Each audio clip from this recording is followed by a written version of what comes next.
तो आज के वीडियो में हम लोग सेल सिग्नलिंग के बारे में पढ़ेंगे। तो अगर हम बात करें सेल सिग्नलिंग का, तो सेल सिग्नलिंग का मतलब होता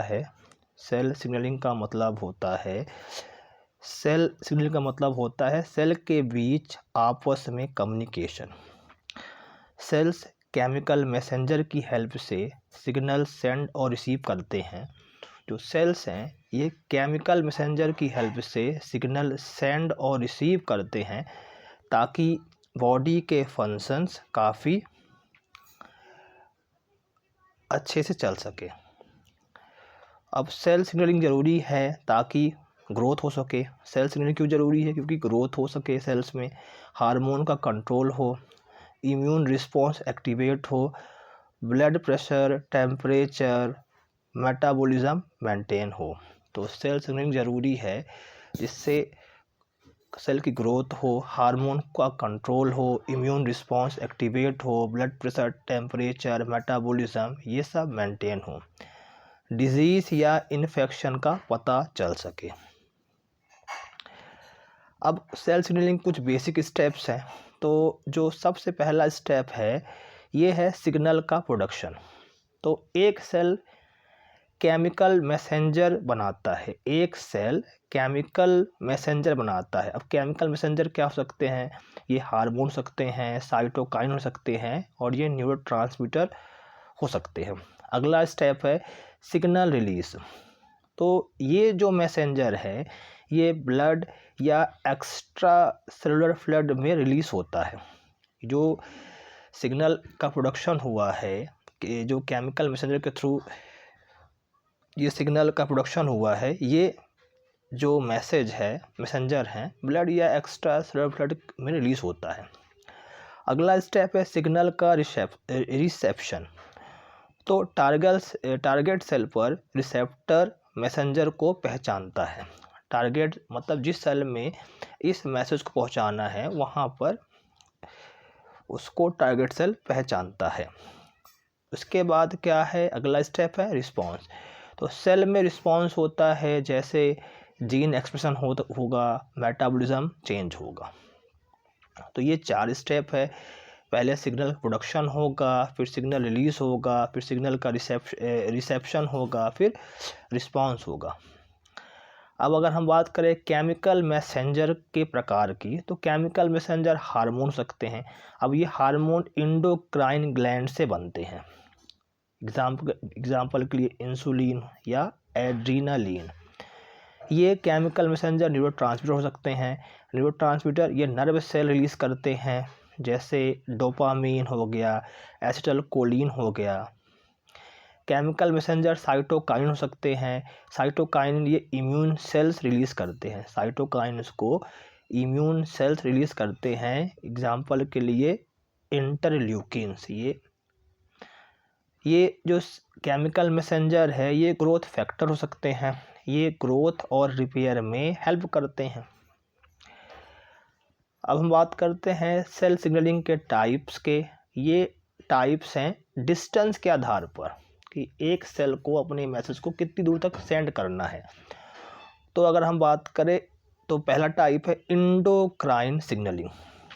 तो इंडोक्राइन सिग्नलिंग को लॉन्ग डिस्टेंस सिग्नल कहा जाता है क्योंकि ये जो सिग्नलिंग है ये ब्लड के थ्रू पूरे बॉडी तक पहुंचती है।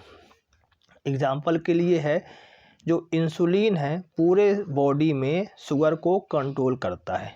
इंसुलिन पूरे बॉडी में शुगर कंट्रोल करता है। तो इंडोक्राइन सिग्नलिंग को लॉन्ग डिस्टेंस सिग्नलिंग कहा जाता है क्योंकि ये ब्लड से पूरे बॉडी तक सिग्नल को पहुंचाता है। अगला है पैराक्राइन सिग्नलिंग। तो पैरा का मतलब होता है पास वाली कोशिका को सिग्नल पहुंचाना। तो बहुत आसानी से याद रखते हैं, पैराक्राइन सिग्नलिंग मतलब पास वाली कोशिका को सिग्नल पहुंचाना। तो एग्जाम्पल के लिए ग्रोथ फैक्टर्स हो गए। अगला है ऑटोक्राइन सिग्नलिंग। ऑटो का मतलब होता है खुद।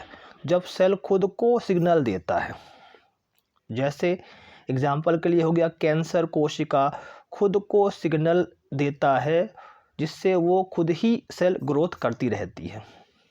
अगला है जस्टाक्राइन सिग्नलिंग। तो ये टच कांटेक्ट वाली कोशिका हो गई।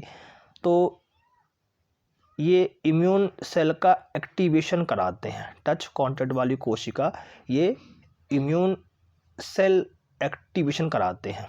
और अगला है सिनेप्टिक सिग्नलिंग। तो ये न्यूरॉन से न्यूरॉन मसल तक, न्यूरॉन से न्यूरॉन या मसल तक, तो ये न्यूरोट्रांसमीटर है इसका। अगर हम बात करें रिसेप्टर की, रिसेप्टर होता क्या है? तो रिसेप्टर वह प्रोटीन है जो सिग्नल मॉलिक्यूल्स, अब सिग्नल मॉलिक्यूल ये लिगैंड हो सकते हैं, हार्मोन्स हो सकते हैं, साइटोकाइन हो सकते हैं, न्यूरोट्रांसमीटर को पहचान करके सेल रिस्पॉन्स को ट्रिगर करते हैं। तो रिसेप्टर क्या है? प्रोटीन जो सिग्नल मॉलिक्यूल को पहचान करके सेल रिस्पॉन्स को ट्रिगर करते हैं। अब हम बात करते हैं रिसेप्टर टाइप्स की। तो रिसेप्टर टाइप्स की लोकेशन, लिगैंड सिग्नल और उनके फंक्शन के आधार पर अपन देखते हैं। तो रिसेप्टर, कुछ रिसेप्टर सेल सरफेस रिसेप्टर कहलाते हैं। अब ये हाइड्रोफिलिक लिगैंड्स होते हैं। जो सेल सरफेस रिसेप्टर है वो हाइड्रोफिलिक लिगैंड है, मतलब ये वाटर सॉल्युबल होते हैं। अब इनकी लोकेशन की बात करें तो लोकेशन इनका है प्लाज्मा मेम्ब्रेन।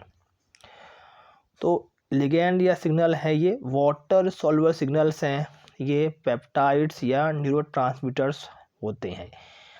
तो एग्जाम्पल है, इनका फंक्शन देखा जाए तो सबसे पहले सिग्नल बाइंड्स होंगे जिससे सेकेंडरी मैसेंजर एक्टिवेट होते हैं, सेकेंडरी मैसेंजर एक्टिवेट होते हैं। एग्जाम्पल के लिए हो गया इंसुलिन रिसेप्टर और GPCR। अगला है इंट्रासेलुलर रिसेप्टर। तो इंट्रासेलुलर रिसेप्टर को हाइड्रोफोबिक लिगैंड कहते हैं। तो ये लिपिड सॉल्युबल सिग्नल्स हैं, ये साइटोप्लाज्म या न्यूक्लियस रिलीज होते हैं। तो ये लिपिड सॉल्युबल सिग्नल हैं, ये स्टेरॉइड हार्मोन या थायराइड हार्मोन से रिलीज होते हैं। तो ये इसमें होता क्या है, सबसे पहले जो लिगैंड है वो सेल के अंदर इंटर होगा, फिर ये रिसेप्टर से बाइंड करेगा जिससे जीन ट्रांसक्रिप्शन होगा। तो एग्जांपल है जैसे कॉर्टिसोल रिसेप्टर और एस्ट्रोजन रिसेप्टर। अगला है ion channel linked receptor, ion channel linked receptor. तो ये फास्ट रिस्पॉन्स करते हैं, ये न्यूरॉन और मसल्स के रिसेप्टर्स है।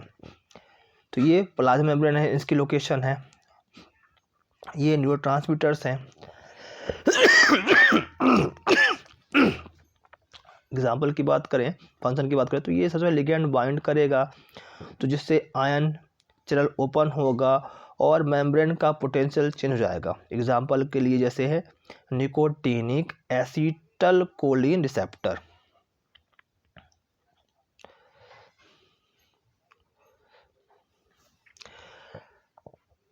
अगला है एंजाइम लिंक्ड रिसेप्टर।